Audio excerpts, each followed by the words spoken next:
Bienvenue, merci d'être au rendez-vous de Parlez-moi d'ailleurs, l'émission de géopolitique de la chaîne parlementaire. Chaque mois sur LCP, nous essayons d'aller au fond d'une grande question de géopolitique. Ce mois-ci, nous avons choisi la guerre de l'eau.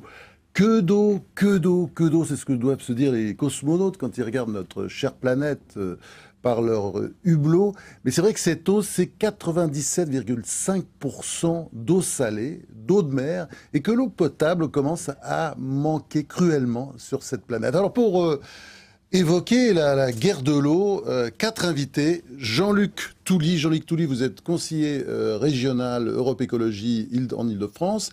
Et vous êtes également l'un des responsables éminents, notamment chargé de l'eau, à la Fondation Daniel Mitterrand. Quant à vous, François Gémen, vous êtes enseignant à Sciences Po, vous êtes l'un des grands spécialistes de la géopolitique de l'environnement. Yves Lacoste, alors lui c'est le pape de la géopolitique, hein. Bah oui, vous avez créé un gros dictionnaire d'ailleurs qui est un classique, hein. Vous êtes professeur également émérite à Paris 8 et auteur de la géopolitique et le géographe, hein. Un livre qui vient de sortir chez Choiseul. Quant à vous, Nicole Guedj, alors Nicole Guedj, vous êtes avocate, ancienne secrétaire d'État aux droits des victimes sous la présidence de Jacques Chirac, UMP bien sûr, et vous animez la fondation Casque Rouge. Voilà, alors pour lancer le débat, moi je vous propose d'aller faire tout de suite un tour du côté de Lima, une ville à sec. On regarde. Dans la liste des capitales qui reçoivent le moins de précipitations au monde, Lima est deuxième, juste après le Caire. Moins de 10 mm par an en moyenne, c'est 2 fois moins que dans le Sahara. L'ancienne place forte coloniale compte maintenant 3000 personnes au kilomètre carré et chaque jour, de nouveaux habitants arrivent des campagnes.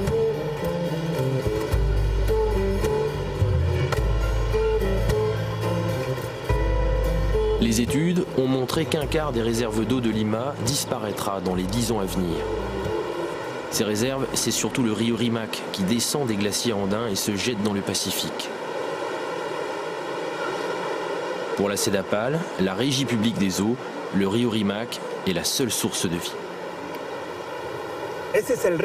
Vous voyez le rio Rimac qui approvisionne la mégapole de Lima. Le fleuve est alimenté par des retenues d'eau dans les montagnes. C'est exclusivement de l'eau de fonte des glaciers. Actuellement, pendant l'hiver austral, Lima consomme moins d'eau. Mais malgré cela, nous utilisons déjà la totalité des eaux du rio Rimac. Comme vous pouvez le voir, le fleuve se termine pratiquement ici, au point de captage de la CEDAPAL. Ce n'est plus qu'un petit ruisseau qui se jette dans le Pacifique. Actuellement, la croissance est très forte. Sur un total d'environ 9 millions d'habitants, une grande partie n'a pas accès à l'eau potable. Officiellement, nous distribuons de l'eau à 80% de la population et on voudrait bien atteindre les 90%. Cela ne sera possible que si la croissance démographique est lente. Par contre, si ça continue comme maintenant, on risque d'avoir de gros problèmes. 80-90%, des chiffres qui font rêver. Mais si on sait bien que les réserves d'eau sont totalement insuffisantes pour Lima, ce n'est qu'un aspect du problème. L'autre aspect, c'est la distribution de ces réserves d'eau. Et en vérité, elle est catastrophique. La situation peut se résumer ainsi. Si tu veux de l'eau, il faut habiter dans le bon quartier, dans la bonne rue. Les autres sont condamnés à attendre le passage des aquateros, des commerçants qui sillonnent les quartiers pauvres avec leurs camions-citernes. Les aquateros se retrouvent tous les matins à des endroits comme celui-ci pour faire le plein. Les consommateurs, eux, se sont réunis en association. L'une d'elles s'appelle Peruanos Sin Agua, péruvien, privé d'eau.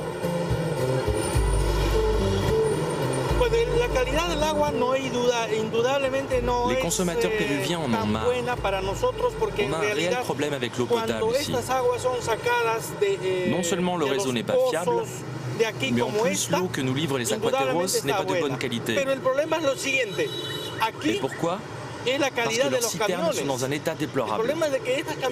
C'est du vieux matériel, jamais vraiment nettoyé. Je ne sais pas trop à quoi ça ressemble à l'intérieur de ces citernes, mais ça ne doit pas être très propre. Les camions-citernes se rendent surtout dans ce qu'on appelle ici les Pueblos Nuevos. Ces villages n'ont rien de nouveau, ils existent depuis bien des années. Mais c'est comme cela que les Péruviens appellent leur bidonville tout autour de Lima. La plupart des habitants des Pueblos Nuevos sont arrivés des campagnes, dans l'espoir d'une vie meilleure dans la capitale. Mais ils ont vite dû se rendre à l'évidence, ici il n'y a rien. Ni médecin, ni école, ni infrastructure. Les plus chanceux arrivent juste à avoir l'électricité. Pour ces familles, la seule possibilité d'avoir de l'eau, c'est le camion. Une eau de qualité inférieure à un prix presque 10 fois supérieur à celui que payent les habitants du centre-ville. Et c'est comme ça tous les jours, pour un quart de la population de Lima, une population qui s'accroît sans cesse. La population souffre. Elle souffre de ne pas avoir accès à l'eau potable. Or, on sait très bien que, ici comme ailleurs, l'eau c'est la vie. Alors on est obligé de faire confiance à des aquateros qui nous livrent une eau dont on ne sait même pas si elle est vraiment propre à la consommation. Et en plus, l'eau des aquateros c'est beaucoup plus cher. 2 soles pour remplir un tonneau comme celui-ci. Ça fait 40 centimes. Si je prends 5 tonneaux comme celui-là, ça fait 1 mètre cube en tout. En clair, ça veut dire que les habitants des Pueblos Nuevos paient 10 soles, c'est-à-dire 3,50 € pour 1 mètre cube. Il faut bien vous dire que les habitants du centre-ville ne paient que 40 centimes le mètre cube. En plus, ils n'ont qu'à ouvrir un robinet. Et ça coule. C'est là qu'on comprend toute l'injustice du système. Ce sont les habitants les plus pauvres qui doivent payer le plus cher pour avoir de l'eau. Les gens qui habitent ici, dans les Pueblos Nuevos, sont loin d'être aisés. Ils appartiennent aux classes les plus défavorisées de la société péruvienne. Et en plus, on vient leur prendre leur dernier denier pour payer de l'eau qui, selon moi, est un droit humain. Avec ce reportage à Lima, on est entré tout de suite dans le vif du sujet, c'est-à-dire que l'eau devient de plus en plus rare. Oui, de plus en plus rare et malheureusement de plus en plus cher, ce qui fait qu'il y a plus d'1 milliard de gens qui n'ont pas accès à l'eau potable, qu'il y a la question des usages, l'agriculture, l'industrie, les inégalités terribles, on voit dans l'intérieur d'une même ville, on vient de le voir là. Oui, il y a des grosses différences entre les villes où il y a des concentrations d'habitations et des concentrations de réseaux, où c'est beaucoup plus facile pour gérer, et puis les campagnes qui sont laissées évidemment aux camions citernes. Les bidonvilles, oui, voilà. Comme on vient de le voir. Et c'est partout dans le monde, quoi. Nicole Gage, oui. Je crois que votre reportage, que j'ai trouvé particulièrement intéressant, termine sur un sujet essentiel, celui des droits humains. Et je crois que l'eau est d'abord et avant tout une affaire de droit, une affaire de droits de l'homme, de droits fondamentaux. C'est d'ailleurs ainsi que dans une résolution de l'ONU au mois de juillet dernier, les choses ont été actées et acquises. Pour autant, une chose est de reconnaître un droit, autre chose est de le faire respecter et d'en faire bénéficier toute la planète. Je crois que c'est ça l'enjeu des droits de l'homme. Vous savez qui c'est qui a initié ça? C'est la Bolivie. Un pays d'Amérique du Sud. Il y a un film d'ailleurs aujourd'hui qui est sorti depuis peu de temps qui s'appelle Même la pluie et qui retrace la guerre de l'eau de la ville de Cochabamba, donc en Bolivie. En tout cas, lorsqu'on parle de droits de l'homme, c'est maintenant aussi, comme on parle de droit au secours et de droit à l'accès à la santé, c'est l'accès à l'eau. Alors comment est-ce qu'on en est arrivé là, Yves Lacoste? Bien entendu, il y a les changements climatiques. On le voit d'ailleurs, c'est le cas au Pérou, puisque avec le recul des glaciers, évidemment, il y a de moins en moins d'eau. Et puis il y a aussi la surpopulation. Hein, puisque la consommation d'eau, elle a augmenté dans le monde, elle a été multipliée par 10 depuis 1900. Oui, mais parce qu'on la compte. Parce qu'autrefois, tout ce qui était consommé par les populations rurales, et même urbaines, l'apparition des compteurs à Paris est quelque chose de tout à fait la fin du 19e siècle. Même chose à Londres. Donc, les gens à la campagne, ils avaient leur puits, ils avaient l'eau de la rivière, du ruisseau, et ça avait été comme ça depuis qu'on la compte, la consommation explose. D'ailleurs, l'UNESCO a prévu que très vite, d'ici 2020, on commencera à avoir de sérieux problèmes. Ça deviendra même un problème mondial. Oui, ça va devenir un problème mondial parce que, d'une part, la population a beaucoup augmenté. Hein. Au début du XXe siècle, on est un petit peu plus d'1 milliard. On sera bientôt 7 milliards. Bon. Et ces populations sont de plus en plus concentrées dans les villes. Et c'est un peu le syndrome de Lima qui va nous arriver. C'est-à-dire que Lima, c'est une ville de 8 millions d'habitants avec 100 000 personnes qui arrivent chaque année en plus. Oui. Il n'y a déjà pas d'eau. Et le problème, là on voit un aspect du problème. Mais il n'est pas du tout évident que ce soit celui dont souffre le plus la population. Car le problème de l'eau, c'est pas seulement l'eau à boire, c'est l'eau d'éjection. Hein. Et par conséquent, on a un problème extrêmement grave. À la campagne, autrefois, on allait faire caca au coin du champ, etc. Bon, ça servait d'engrais. Aujourd'hui, les populations les plus pauvres, qui sont largement majoritaires dans les grandes villes, vivent une situation moralement et physiologiquement extrêmement grave, c'est-à-dire qu'elles vivent dans les excréments. Hein. Par conséquent, parler seulement de l'eau à boire, ça c'est un problème facile à résoudre. Parce qu'aujourd'hui, avec les techniques de génie civil, on fait des canalisations... Le dessalement aussi, vous croyez à tout ça? Oui, bien sûr. Oui, non, mais le transfert de l'eau de régions qui reçoivent pas mal d'eau, et parfois même davantage qu'autrefois, car si on ouvre une parenthèse, le phénomène de réchauffement de l'atmosphère veut dire que l'évaporation augmente sur les océans. Et par conséquent, que la quantité de vapeur d'eau qui est mise en circulation dans l'atmosphère tend à augmenter. François Gémen. Il y a en réalité deux problèmes, je crois. Outre évidemment la question de l'eau à boire et de l'eau qui est utilisée pour les questions sanitaires, on peut conceptualiser le problème en disant qu'il y a à la fois un problème de répartition de l'eau. Et c'est ce que le reportage a illustré avec l'eau qui devenait de plus en plus chère, qui était réservée aux quartiers riches, et de surcroît de plus en plus de gens qui migrent dans les villes. Et pourquoi est-ce qu'ils migrent dans les villes? Une ville particulière, là, parce que c'est une ville qui est en plein désert. Bien sûr, mais c'est le cas dans beaucoup de villes du monde. Et on a pris l'exemple de Lima, on aurait pu le dire pour Ouagadougou, pour Dakar. Pourquoi est-ce que les gens migrent? Aussi parce qu'il n'y a pas assez d'eau dans les campagnes et que donc ils vont dans les villes pour chercher l'eau. Donc le premier problème, c'est un problème de répartition. Et puis il va y avoir aussi, avec le changement climatique, un problème de manque d'eau en quantité absolue qui se fait déjà ressentir. Déjà aujourd'hui, des quantités énormes de personnes manquent d'eau et souffrent de ce qu'on appelle le stress hydrique. Avec le changement climatique, eh bien, les glaciers, qui sont des grandes ressources d'eau potable, vont fondre, donc ces ressources ne seront plus disponibles. Et surtout, le niveau de la mer va monter, ce qui va provoquer une infiltration de l'eau de mer dans les nappes phréatiques souterraines et donc contaminer de grandes réserves d'eau potable qui ne seront plus disponibles ou alors qu'il faudra désaliniser à grands frais. Donc vous pensez que les zones de pénurie vont augmenter? Si la population augmente de 45%, la population du monde augmente de 45% là, dans les 30 ans qui viennent, il est probable qu'on va manquer de plus en plus d'eau. D'où l'importance de la question de la répartition. Ouais. Tout à fait d'accord. Moi, je vais vous citer deux exemples à Soweto, donc dans les quartiers très pauvres de Johannesburg ou au Maroc. On installe maintenant des bornes fontaines à carte de prépaiement pour les pauvres. Or, quand vous n'avez pas sur votre carte bancaire pas d'argent, vous n'avez pas d'eau. Pas d'argent, pas d'eau, ouais. Donc c'est quand même, Nicole Gage avait raison, l'eau c'est un droit, c'est la vie, et en même temps on la marchandise. Et aujourd'hui, donc je vous disais, 1 milliard de gens pas accès, 2,5 milliards qui n'ont pas accès à l'assainissement, et ça c'est un problème majeur, parce que plus il y aura de pollution, plus il faudra la retraiter, plus ça coûtera cher. Et effectivement, aujourd'hui, il y a les pays du Nord, ça va à peu près, et les pays du Sud, ils sont obligés de faire appel à des prêts de la Banque mondiale, qui évidemment, pays très endettés. Donc on est dans une course folle où effectivement, aujourd'hui, il y a de plus en plus de gens qui n'ont pas accès à l'eau potable. Et ce sur quoi j'aimerais aussi attirer votre attention dans ce cadre de globalisation et de mondialisation, c'est qu'il y a un lien direct très, très fort entre la question de l'accès à l'eau et la question de l'alimentation. C'est-à-dire que la pénurie d'eau entraîne des crises de la faim. Et que c'est donc cet ensemble qui fait que nous vivons aujourd'hui sur un monde complètement explosif, qui fait que les peuples en souffrance et les peuples en manque risquent aujourd'hui de se soulever pour pouvoir exercer leur droit d'accès à l'eau, d'accès à l'alimentation. Donc la lutte contre la faim, c'est aussi un enjeu de cette question de l'eau. Alors, Yves Lacoste nous parlait tout à l'heure de la pollution.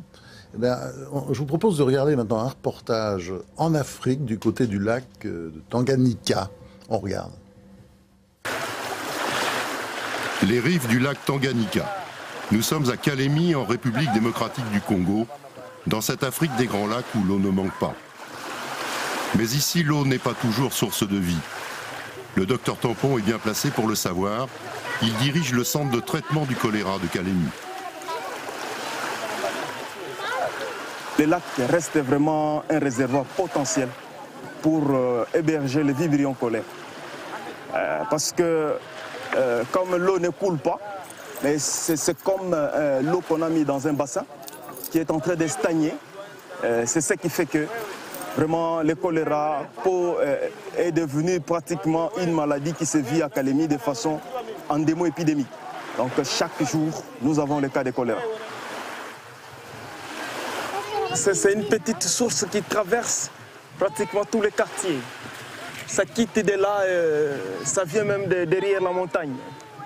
Alors là, tout ce qui est comme déchets humains, tout ce qui est comme saleté, ça se déverse. Et encore plus grave, c'est pendant la période de la pluie. S'il y a des eaux de pluie là, abondantes qui descendent avec toutes ces saletés-là, c'est ce qui pollue encore plus davantage les eaux du lac.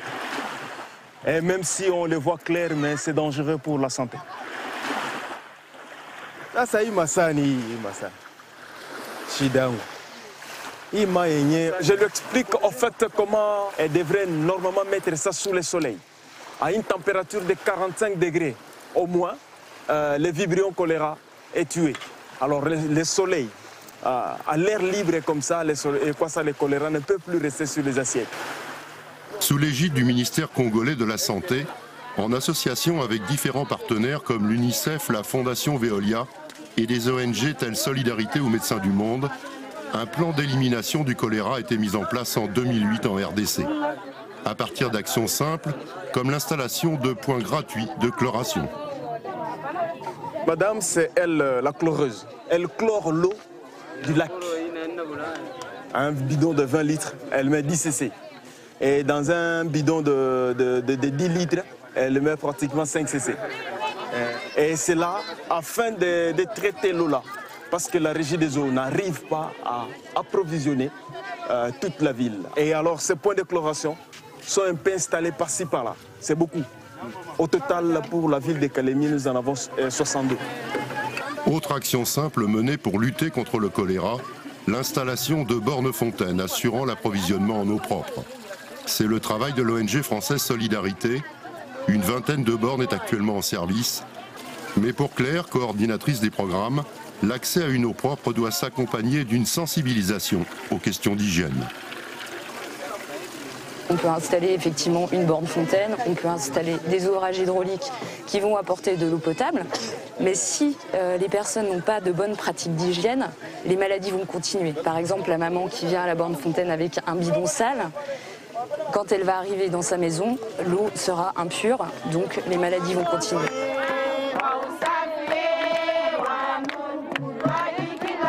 Régulièrement, les équipes de Solidarité organisent donc des séances de sensibilisation. Modeste en est le chef d'orchestre. Il y a plusieurs stratégies de la sensibilisation, parmi lesquelles la chanson fait partie. Mais il y a le théâtre, il y a les émissions radio, il y a la chanson, il y a les scénettes, il y a le jeu des rôles. Démonstration dans une école de Kalemi. Tazungumza tena juu ya ile kolera.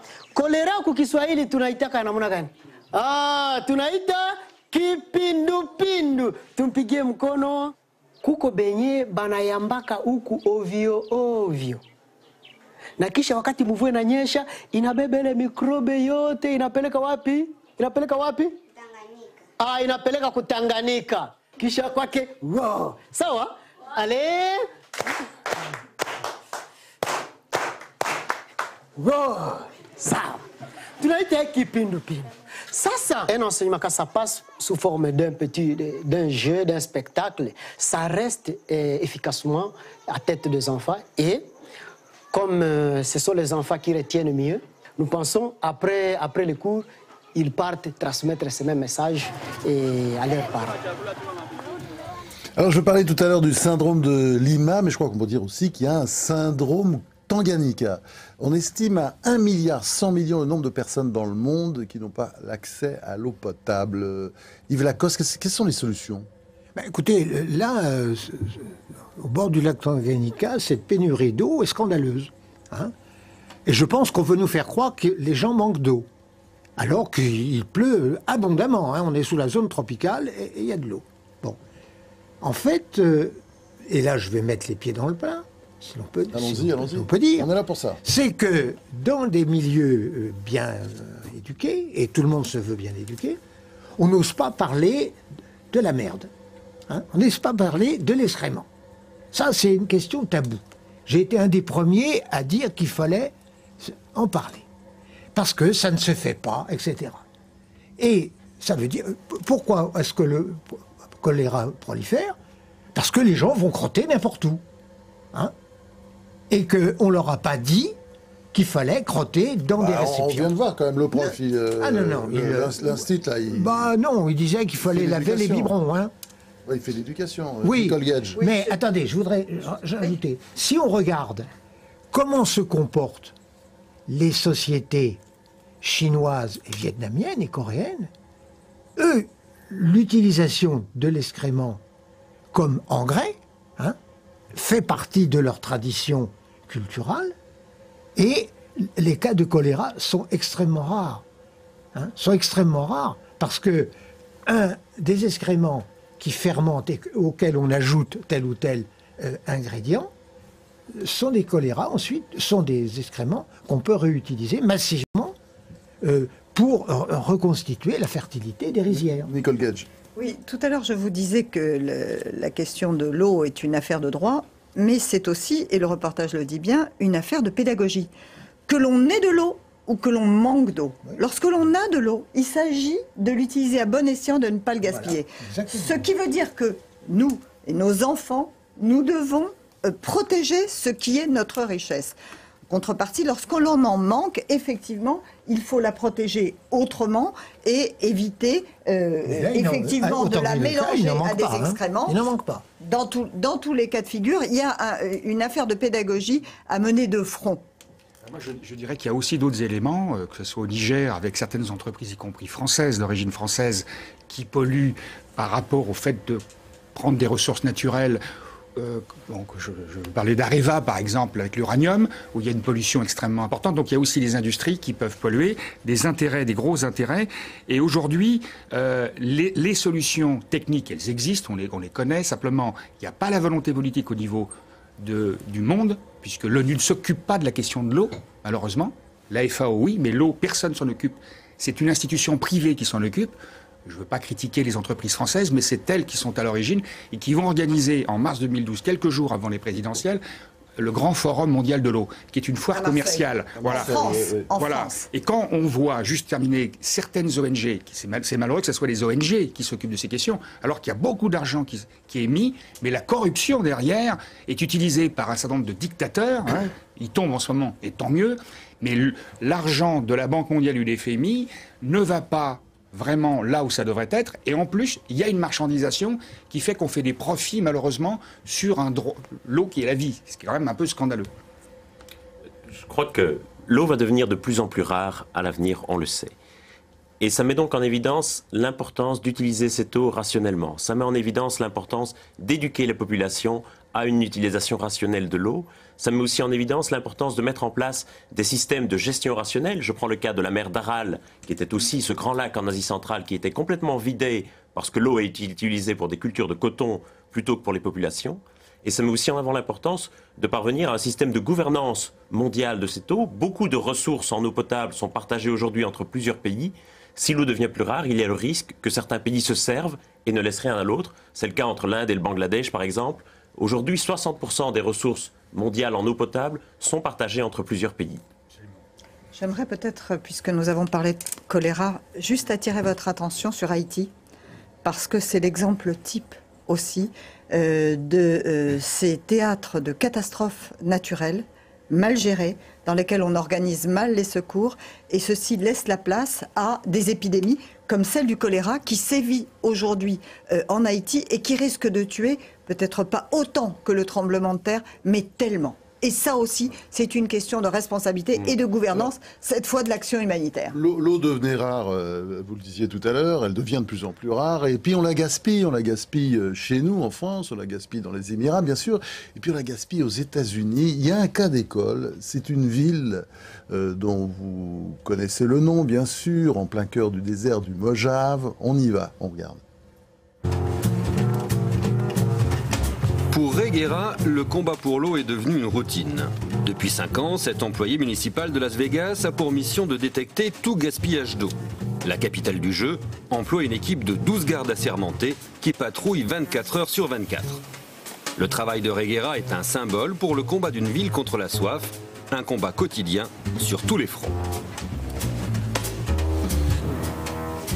Dans les quartiers résidentiels, l'arrosage n'est toléré qu'une fois par semaine.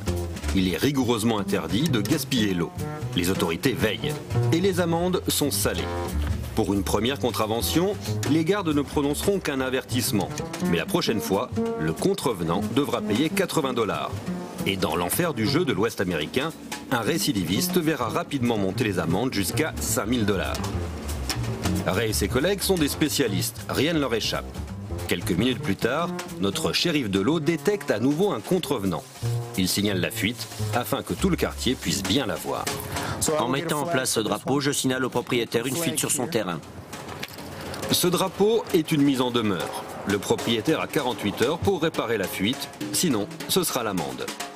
Chaque habitant de Las Vegas consomme près de 800 litres par jour, contre 150 pour un Parisien.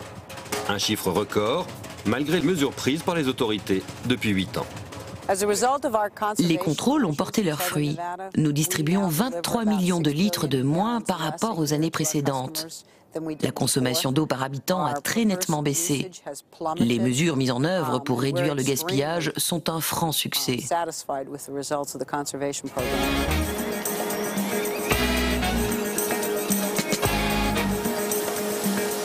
Planté au milieu du désert de Mojave, Las Vegas compte aujourd'hui plus de 2 millions d'habitants, sans compter les 40 millions de touristes chaque année. Las Vegas semble être construite sur 2 grandes illusions, celle de la chance au jeu et celle de réserves d'eau inépuisables. Ceux qui ne connaissent pas la ville croient que ce sont les hôtels qui consomment le plus d'eau. Mais il n'en est rien. Le quartier des hôtels et des casinos, le strip, ne consomme que 3%, alors que c'est quand même la principale ressource financière de tout l'État du Nevada. Mais quand l'argent coule à flot, pourquoi se priver? Nous sommes à Sahara Lake, l'un des quartiers où l'on gaspille le plus d'eau. Et comme son nom l'indique, les promoteurs ont effectivement construit un lac en plein désert.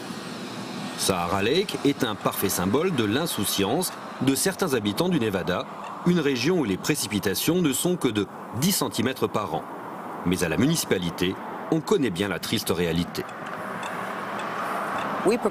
À Las Vegas, l'approvisionnement en eau dépend à 90% du fleuve Colorado. Or, le Colorado est en pleine période de sécheresse, la pire depuis l'existence des relevés météorologiques. Nous savons bien que, du fait du changement climatique, la sécheresse menace la région à plus ou moins long terme. Nous devons donc nous préparer à affronter le pire.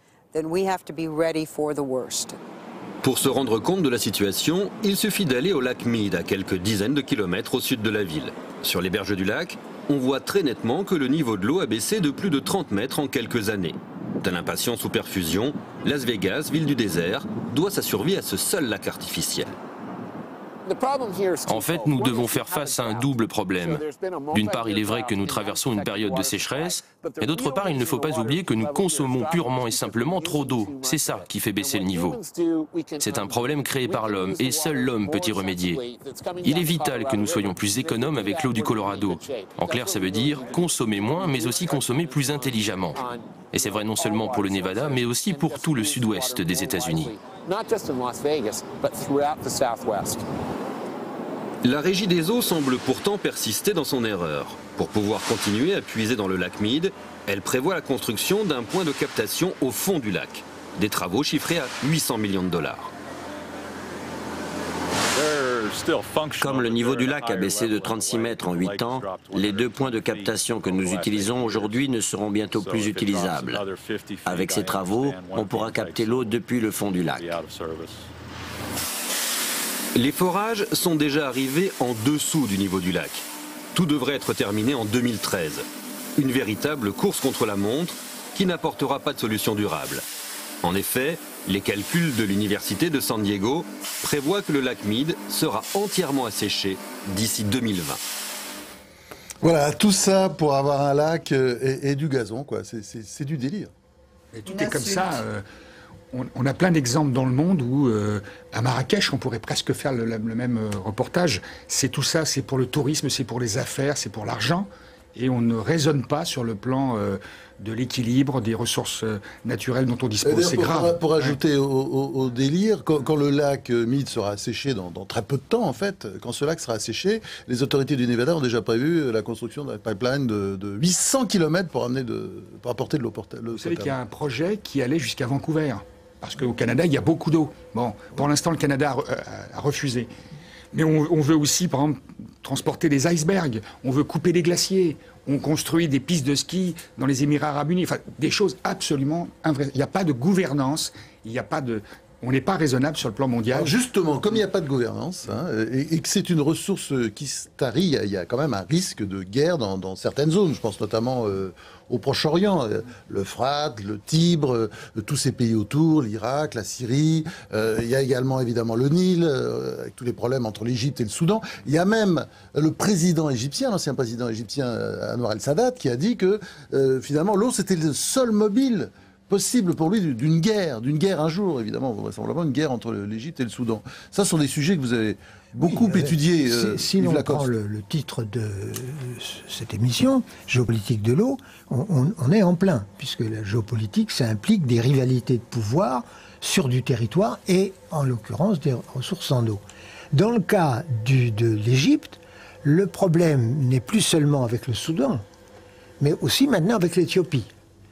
Puisque le gouvernement éthiopien a décidé non seulement d'utiliser l'eau dont il dispose pour des centrales hydroélectriques, bon, l'eau en aval d'une centrale, elle est remise. Ce qu'a fait la Turquie de son côté d'ailleurs. Oui, mais aussi pour irriguer. Et si l'Éthiopie, se met à irriguer massivement en amont, bien évident que pour l'Égypte, c'est une pénurie très sensible. Et lorsqu'on pense aux hurlements qu'on a poussés après 1956, lorsqu'on a appris que l'Union soviétique financerait le grand barrage d'Assouan, on se dit aujourd'hui que heureusement que ça a été fait. Parce que sans barrage d'Assouan, l'Égypte, qui a maintenant 80 millions d'habitants, alors à l'époque elle en avait une vingtaine, se trouverait dans une situation absolument catastrophique. Mais il est bien évident que cette solution-là du grand barrage va se trouver risque de se trouver court-circuitée en amont par des travaux assez légitimes de la part des États qui se trouvent sur le cours supérieur. Cette question des barrages est un vrai problème. Si on prend une autre région du monde, l'Asie du Sud, où la plupart des grands fleuves du monde, le Gange ou le Brahmapoutre, traversent l'Inde pour se jeter au Bangladesh. Que fait l'Inde? Elle a construit toute une série de barrages sur le cours de ces fleuves et régulièrement le Bangladesh accuse l'Inde de provoquer des inondations à cause de ces barrages. Aujourd'hui, l'Inde a le droit de prélever dans ses fleuves une quantité absolue d'eau. Demain, on sait que ces ressources et le débit va s'amoindrir à cause du changement climatique. L'Inde, pour le moment, refuse de revoir ces accords de manière à prélever une quantité plus équitable d'eau et donc risque de prélever toute l'eau, ne laissant plus rien au Bangladesh. Et donc là aussi, il y a un enjeu géopolitique important entre l'Inde et le Bangladesh. Donc ça fait plusieurs zones où il y a des dangers pour des histoires d'eau. On pourrait rajouter aussi d'ailleurs, entre les États-Unis et le Mexique, c'est pas très simple non plus. Entre le Tibet et la Chine. Entre le Tibet et la Chine, vous avez raison. Si je veux être plus optimiste, je suis d'accord avec vous pour dire que l'eau peut être et deviendra sûrement une arme de guerre. Mais une raison de guerre, on était là plutôt aussi pour parler de la raison de guerre. Mais je crois aussi que ça peut être un instrument de paix. Oui, certainement. Pourquoi? Parce que j'ai le sentiment, si l'on prend le Moyen-Orient, si l'on prend ce beau projet d'ailleurs de l'Union pour la Méditerranée, qui pour le moment est certes un peu en panne, mais qui repose quand même sur l'idée de partager des projets. L'eau peut être un projet partagé dans cette région du monde et avec un partage, je dirais, obligé. Parce que naturellement, tous les pays en cause n'ont pas une propension instinctive ou naturelle pour se mettre d'accord. Seulement, la géographie de cette région du monde peut inciter et contraindre les pays à travailler de concert, à construire ensemble des canaux, des pipelines, des barrages communs pour pouvoir s'alimenter. Parce qu'un jour, sinon, cette région du monde manquera tellement d'eau qu'elle ne survivra pas à elle-même. Il y a 260 bassins fluviaux qui sont partagés entre plusieurs pays. Il va donc bien falloir s'entendre à un moment donné et bien falloir mettre en place des mécanismes de gouvernance mondiale de cette ressource. Vous disiez la guerre de l'eau, et moi je dis l'eau pour la paix, et la paix avec l'eau. Vous dites gouvernance mondiale de l'eau. Hein. Jean-Luc Touly, vous y croyez? Je voudrais y croire, mais malheureusement, on ne se dirige pas vers ça. Quand on regarde le projet, alors maintenant à la Tunisie, il se passe des choses en ce moment, mais il y a un projet entre la Tunisie et la Libye pour détourner de l'eau. Vraiment. Premier sujet, la Turquie, qui met beaucoup de barrages. Et justement, vous avez parlé de la Syrie, de l'Irak, etc. Mais il ne faut pas aller chercher loin. En France même, il y a un projet qui a été initié, il est décédé maintenant, mais Georges Frêche, pour détourner les eaux du canal de Provence, voire du Rhône, pour les amener ensuite en Espagne, pour alimenter les hôtels et les golfs de Barcelone et toute cette région-là. Donc on est souvent... la population n'est pas très informée, donc une émission comme ça ne peut qu'aider. Mais souvent, ce sont des décisions politiques qui sont prises, pas dans l'intérêt général. C'est ça qui est désolant. Et il faut une gouvernance mondiale au niveau onusien, sinon on ne va pas y arriver. Oui, enfin, écoutez, chaque fois qu'il y a une question de détournement, etc., on dit, comme vous l'avez fait, pour les golfs, etc. En fait, pour alimenter Barcelone.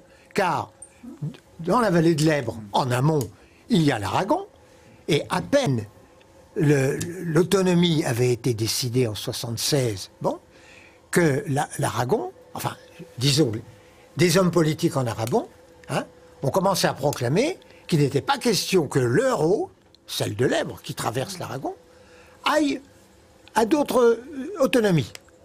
Et à partir de là, il y a eu une foire infernale, et à chaque fois, il faut donner à l'Aragon tel ou tel subside, tel ou tel...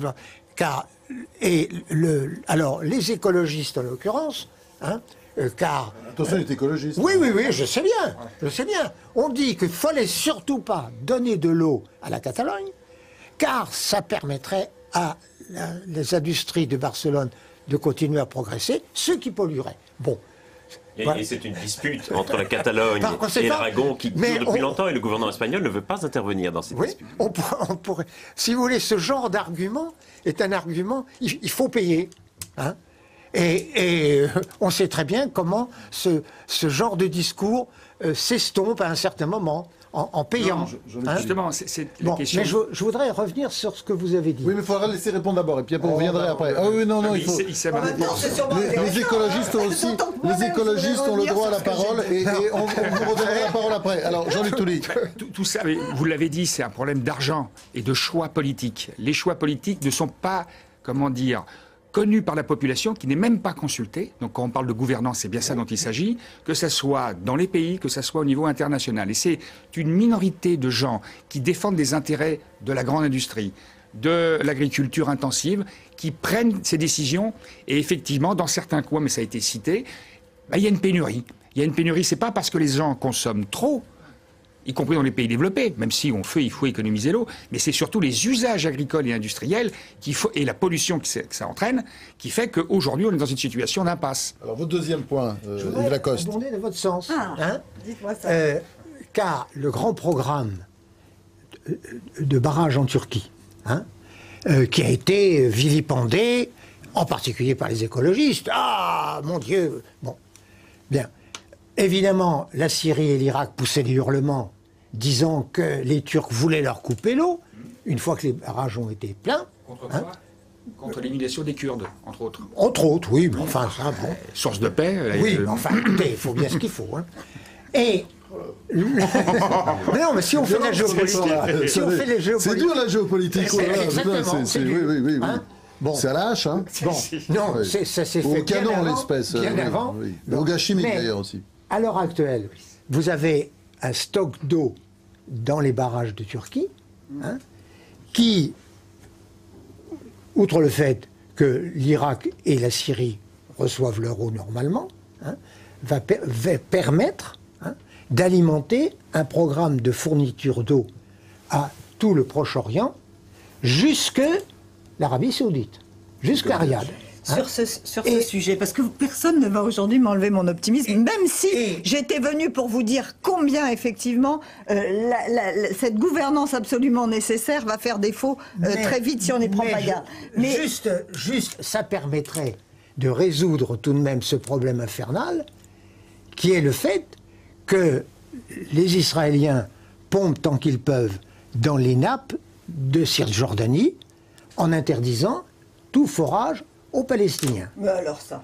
oui. Voilà, c'est là qu'on ne va vraiment pas s'entendre. Parce que justement, si vous m'y autorisez... Si le programme... Il faut me laisser parler. Si le programme des eaux fourni par la Turquie se met en œuvre, et il se mettra en œuvre tôt ou tard, eh bien, à ce moment-là, les Palestiniens et les Israéliens et les autres ont largement.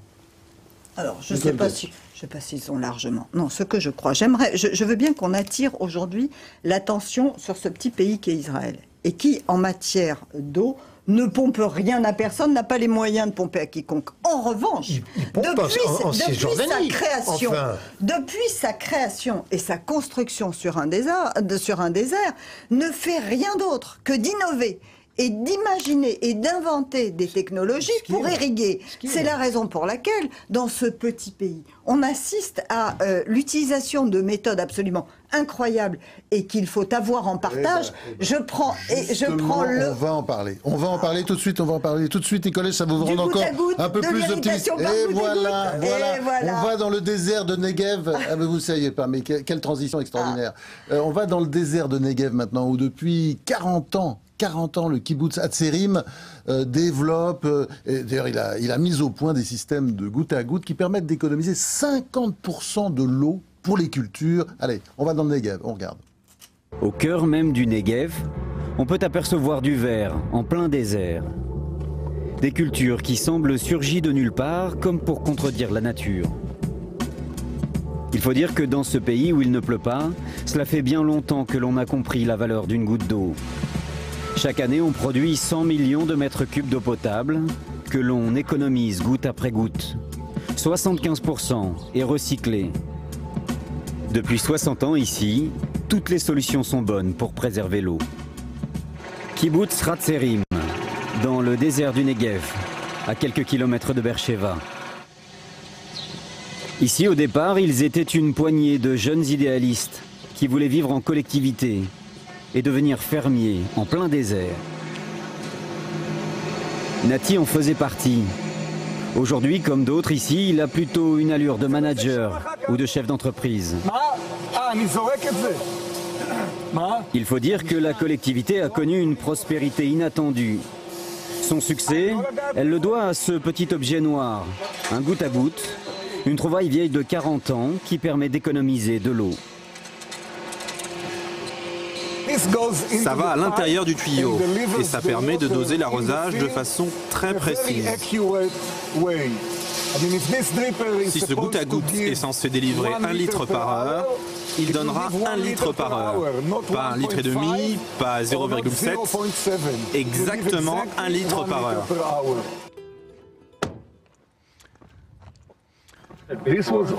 Ici, il n'y avait que le désert.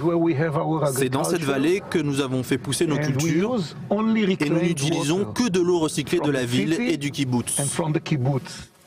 Cette eau recyclée venue des égouts est d'abord filtrée, puis elle est redistribuée au compte-gouttes au pied de chaque arbre. Ça, c'est un tuyau goutte à goutte.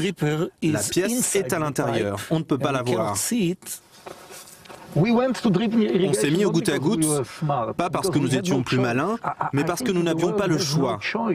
Et je pense que le reste du monde n'a pas d'autre choix que de commencer à se soucier de l'eau et de l'environnement. Tout le monde doit se mettre à ce que nous appelons le système d'irrigation renouvelable, qui n'abîme pas la planète. À 30 km de là, en bordure de désert, sur la côte méditerranéenne. C'est l'une des usines de dessalement les plus importantes du monde. Ici, près de 100 millions de mètres cubes d'eau de mer sont transformés en eau douce chaque année. Notre source, c'est l'eau de mer. C'est pour ça que nous sommes situés sur la côte. Environ 50% de l'eau que nous prélevons est dessalée, et l'autre moitié, qui devient plus salée, repart à la mer. La technique utilisée, l'osmose inverse, consomme encore beaucoup d'énergie, mais elle est efficace. Des chercheurs israéliens l'améliorent d'année en année. On utilise des membranes. C'est en fait un filtre fait de plastique. L'eau entre par là et circule dans la membrane. C'est comme une enveloppe semi-imperméable. Et tout ce qui passe à l'intérieur de cette enveloppe est débarrassé du sel. C'est une très grande usine. Il y a environ 1 million de personnes qui peuvent boire l'eau qui sort d'ici. Si l'eau de mer peut se transformer, celle des nappes phréatiques sous le désert, en revanche, est définitivement imbuvable. Qu'à cela ne tienne, certains ont eu l'idée de s'en servir pour élever des poissons. Michal vient de reprendre cette ferme d'aquaculture en plein désert. L'eau des bassins est puisée à 1000 mètres sous terre. Lorsqu'elle sort, elle est déjà chaude, idéale pour l'élevage. Ce sont des basses, des poissons très savoureux. Dans le désert, l'été, il fait une chaleur écrasante et ça permet de conserver l'eau à bonne température. En fait, c'est une chance pour nous d'avoir cette ferme aquatique ici, dans le désert. Élever des poissons dans le désert. L'auteur de cette idée géniale et farfelue est un scientifique spécialiste de l'eau. Le voici en visite à la ferme. Le docteur Applebaum. Aujourd'hui encore, il poursuit ses recherches pour améliorer le concept. C'est une eau bon marché, de bonne qualité, qui permet d'obtenir d'excellents produits en agriculture et en aquaculture. C'est ça le concept. C'est une révolution. Absolument. Ici, c'est le désert bleu, un océan en plein désert. Alors, François Gemène, c'est ça l'avenir ? Je crois que les mesures, les techniques d'irrigation qu'on a vues ici sont évidemment tout à fait intéressantes, mais ça coûte cher. Et donc si elles sont disponibles aujourd'hui dans un pays avancé et industrialisé comme Israël, malheureusement dans beaucoup de régions du monde qui sont les plus touchées, et encore bien plus qu'Israël, par ces problèmes de manque d'eau, elles ne sont pas disponibles. Et c'est l'enjeu de l'adaptation au changement climatique, c'est-à-dire de savoir comment nous allons pouvoir aujourd'hui aider les populations qui seront les plus touchées par les impacts du changement climatique et notamment par les sécheresses et les pénuries d'eau à s'adapter, et c'est donc savoir aussi comment nous allons pouvoir financer la mise en place de ces systèmes d'irrigation, notamment en Afrique subsaharienne ou en Asie septentrionale. Oui, sans faire de polémique, c'est vrai que c'est un peu, quand on voit ce qui se passe dans les territoires palestiniens à côté, c'est vrai que c'est le jour et la nuit, donc on dit le partage des eaux, c'est vrai que si on y arrivait là, je pense que la paix serait durable. Moi, ce qui me choque également, c'est les techniques d'irrigation, parfait, hein, le goutte à goutte, je suis tout à fait pour. La question du dessalement d'eau de mer, on n'a pas répondu, qu'est-ce qu'on fait du fameux sel, du saumure qu'on retire pour en faire de l'eau potable. On le rejette en pleine mer. Et ça, c'est pas bon pour l'écosystème. Donc on n'a pas trouvé de solution aujourd'hui pour éliminer le sel qu'on extrait. Donc, et ça ne peut toucher que des pays qui ont un littoral, qui ont la mer à proximité. Ça ne peut pas concerner tous les pays. Donc c'est pour l'instant, au vu des recherches scientifiques, c'est pas une bonne solution. C'est l'économie de l'eau, c'est, comme ça se passe au Chili, de récupérer l'eau de pluie, l'humidité dans l'air, la rosée du matin. Il y a des choses aussi, par l'énergie manuelle, l'énergie solaire, il y a des choses qu'on peut faire. Mais là, devant des pays pauvres, à côté un pays Israël, et je respecte, on a de la marge hein, quand même, parce que le français, je crois, il consomme 180 litres d'eau. À peine 150. L'américain, c'est 295, le Canadien, c'est 330, les Australiens, alors j'en parle pas. Presque 800 000. On a de la marge. Hein. On a de la marge. On a de la marge. Yves Lacoste. Non, mais je pense que les solutions techniques sont nécessaires, sont utiles, bien. Mais qu'il y a un certain nombre de problèmes de rivalité de pouvoir sur des territoires qui nécessitent des règlements qui dépassent de beaucoup les questions de l'eau. Hein. Il faut dépassionner, il faut détricoter des conflits qui bloquent toute utilisation rationnelle de l'eau. Mais l'eau pourrait être un bon symbole pour rapprocher les peuples. Tout à fait. Un instrument de paix. Absolument. C'est ce que je disais tout à l'heure, et je crois que c'est très important, et c'est ce que nous devons encourager. D'abord, effectivement, on est tous obligés de se dire... Ça, oui, mais... Ça fait plaisir, ça fait du bien. Mais il ne faut pas que rêver, il faut militer pour la paix. Et c'est mon combat, et mon combat pour cette région du monde, je crois de surcroît qu'il passe par là, il passe par des ententes, notamment des ententes économiques et des partages de projets, d'où à nouveau l'intérêt de ce projet de l'Union pour la Méditerranée, si on arrive à l'encourager. Mais il y a tout à partager pour faire la paix. Et on ne pourra pas partager si on ne fait pas la paix, ne serait-ce que parce qu'un jour, dans cette région du monde, c'est l'eau qui manquera et l'eau qui conduira à la guerre. Donc il faut anticiper et il faut prévenir. Par ailleurs, je vous entendais, monsieur, et je suis parfaitement d'accord avec vous, on ne règle pas la question de l'eau de la même façon au Moyen-Orient qu'en Australie ou au fin fond du sud de l'Afrique. Donc à chaque fois, il faut inventer des usages, des technologies et une pédagogie. C'est une affaire, et on ne l'a pas dit, c'est une affaire sanitaire, c'est une affaire de droits de l'homme et c'est une affaire politique. Alors je voudrais aussi évoquer le cas de... Parce que là, on a parlé de l'eau, de la ressource naturelle de l'eau. Mais aujourd'hui, par exemple au Maroc, dans un petit village qui s'appelle Ben Smim, avec l'accord malheureusement du roi du Maroc, on a donné l'eau qui existe pour 3000 villageois à une entreprise d'origine française, mais peu importe, pour faire de l'eau en bouteille. Il y a aussi ce commerce d'eau en bouteille qui est un peu scandaleux. Alors j'invite un peu les téléspectateurs aussi à aller voir un film qui va sortir et qui va être présenté, je pense, à la télévision un de ces jours, qui s'appelle Water Makes Money, c'est-à-dire que l'eau fait de l'argent. Il faudrait que l'eau fasse la paix et non pas fasse de l'argent. Et aujourd'hui, la question, elle est quand même beaucoup là. Ah bah ce sera le mot de la fin. Peace and water. Oui, c'est ça le mot de la fin. Je rappelle les titres de vos livres parce que vous êtes tous des spécialistes de l'eau, vous avez tous écrit. Vous avez écrit, Jean-Luc Touly, L'eau des multinationales aux éditions Fayard. Quant à vous, François Demaine, vous avez écrit la géopolitique et le changement climatique. Ouais, c'est géopolitique du changement climatique. Géopolitique du changement climatique chez Armand Collin. Vous, Yves Lacoste, il y a évidemment ce classique... dictionnaire de géopolitique, il y a également l'eau dans le monde, et puis aussi un autre livre, parce que vous avez beaucoup publié, La géopolitique et le géographe, chez Choiseul. Oui. Quant à vous, c'est un livre pour des casques rouges à l'ONU, parce que c'est votre combat, c'est votre fondation d'ailleurs. Absolument, mais je dirais d'ailleurs ce sont des éditions du Cherche-Midi. Pour en revenir à l'eau, nous n'avons pas abordé ce sujet sous l'angle de l'eau ou les changements climatiques cause de catastrophes naturelles qui méritent effectivement que des casques rouges soient créés pour organiser l'action humanitaire. Merci à vous et puis un grand merci aussi à Jean-Marc Paillot et Dany Laforge qui m'ont aidé à préparer cette émission. Au mois prochain, on se retrouve pour une nouvelle édition de Parlez-moi d'ailleurs.